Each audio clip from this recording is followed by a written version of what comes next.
Bonjour, dans cette vidéo, nous allons mettre en application des notions expliquées dans les cours intitulés amortissement. L'application que nous allons traiter est la suivante.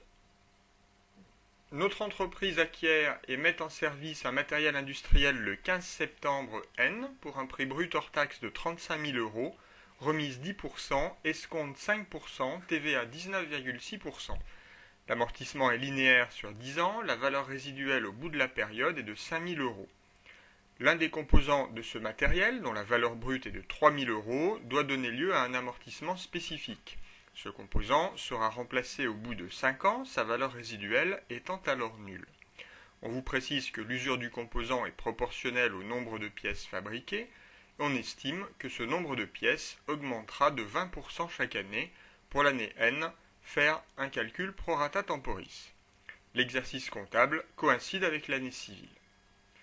Vous devrez enregistrer l'achat du 15 septembre dans le journal de l'entreprise, préciser quel plan d'amortissement l'entreprise devra élaborer et quelles seront les bases d'amortissement, présenter le plan d'amortissement du matériel d'une part et le plan d'amortissement du composant d'autre part, enregistrer les écritures d'inventaire pour l'année N+3, et enfin compléter les extraits du bilan et du compte de résultat pour l'année N+3. Je vous suggère de mettre la présente vidéo en pause pour prendre le temps de faire vous-même l'exercice. Vous pourrez ensuite redémarrer la vidéo afin de voir la correction. Commençons donc cette correction.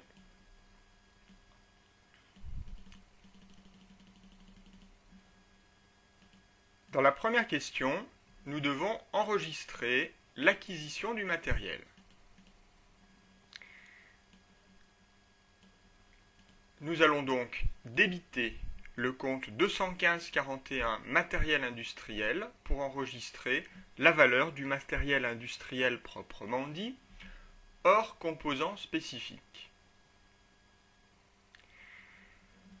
Cette valeur, 27 360 euros, s'obtient de la manière suivante. 35 000 euros qui correspond au prix brut du matériel, auquel on retranche la valeur du composant spécifique, et de ce montant, nous pouvons retrancher 10% de remise et 5% d'escompte. Le compte 215,42 matériel industriel composant spécifique enregistrera 2 565 euros. Il s'agit de la valeur brute du composant 3 000 euros, de laquelle on retranche également 10% de remise et 5% d'escompte. La TVA sur immobilisation se calcule sur les deux valeurs obtenues précédemment. Enfin, au crédit, nous constatons une dette sur le fournisseur d'immobilisation. Deuxième question, quels seront les plans d'amortissement que devra élaborer l'entreprise? Bien, il y en a trois. Un premier plan d'amortissement pour la machine hors composants spécifiques.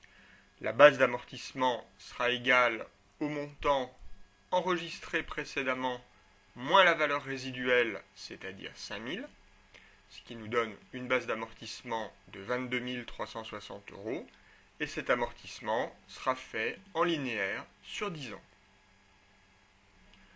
Un deuxième plan d'amortissement concernera le composant spécifique. La base d'amortissement sera le montant enregistré précédemment, puisque la valeur résiduelle est nulle. L'amortissement se fera sur 5 ans. Enfin, un troisième plan d'amortissement pour le nouveau composant spécifique qui sera acheté à l'issue des 5 ans et qui remplacera le premier. Même base amortissable, même durée d'amortissement.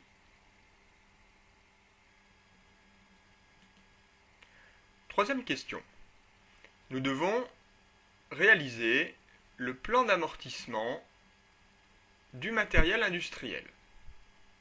C'est un amortissement linéaire, nous allons donc commencer par calculer le taux d'amortissement linéaire, qui est donc de 10%, puisque l'amortissement se fait sur 10 ans. Nous aurons 11 lignes dans notre tableau d'amortissement, puisque le matériel est mis en service en cours d'année. La base a été calculée dans la question précédente.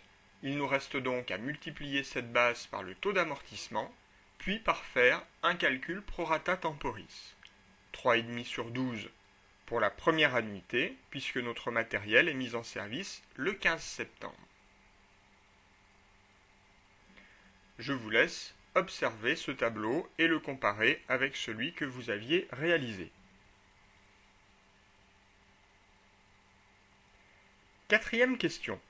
Nous devons présenter le plan d'amortissement du composant. L'amortissement est proportionnel au nombre de pièces fabriquées. Nous savons que ce nombre de pièces augmentera de 20% chaque année. Nous allons donc partir par exemple d'une base 100 pour la première année et multiplier par 1,20 chaque année afin d'ajouter les 20% de pièces supplémentaires.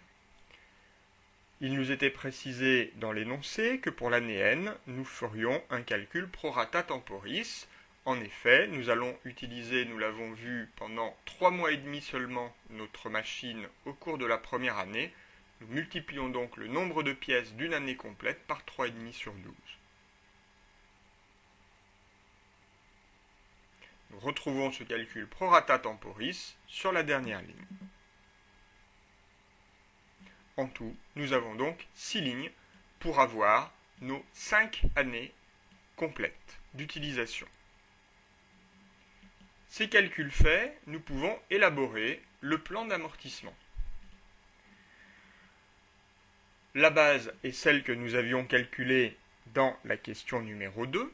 Nous multiplions cette base par le nombre de pièces fabriquées et nous le divisons par le nombre de pièces totales tel que nous l'avons calculé dans le petit tableau précédent. De la même manière, nous pouvons compléter les autres lignes. Je vous laisse donc observer ce tableau et le comparer avec celui que vous aviez préparé.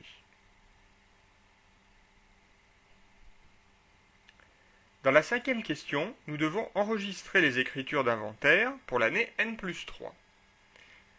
L'annuité que nous allons enregistrer est donc celle que nous avons calculée, 522 pour la pièce spécifique,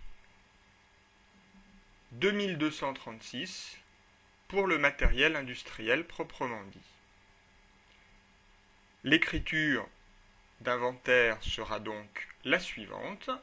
Nous débiterons 6811 dotations aux amortissements et nous créditerons deux comptes, 28 15 41 pour l'amortissement du matériel industriel, 28 15 42 pour l'amortissement du composant spécifique. Enfin, il nous reste à compléter les extraits du bilan et du compte de résultat au 31 décembre N+3. Le montant brut correspond au montant enregistré lors de l'acquisition. Confère première question de l'exercice. L'amortissement cumulé est égal à 8 767 €. Nous reportons l'amortissement cumulé calculé dans les questions 3 et 4 pour le matériel d'une part et le composant d'autre part. Et le montant net peut s'obtenir par soustraction du brut et de l'amortissement, où nous pouvons le retrouver en ajoutant la valeur nette comptable de nos deux tableaux d'amortissement. Dans le compte de résultat, nous reportons les annuités de l'année donc N+3, c'est-à-dire le montant qui avait été enregistré dans la question 5, dans le compte 6811.